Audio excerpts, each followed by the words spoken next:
In front of me is INFINIX Hot 50 and today I would like to show you how you can change font style.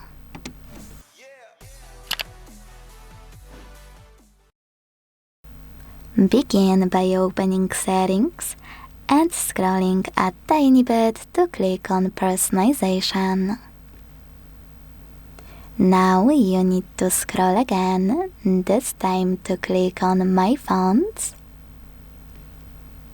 And use this plus at the top right corner. Now download the best font style for you by clicking on it and tapping Download button at the bottom. When your new font style is ready, tap on Apply and hit OK in the pop-up.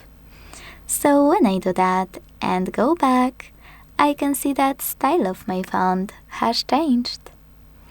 If you wanna go back to your default one, you can always come back to the same section in your settings. Tap on Default here and choose Apply at the bottom. Then confirm your choice in the pop-up and wait.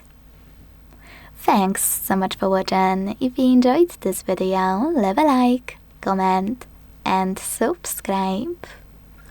Bye!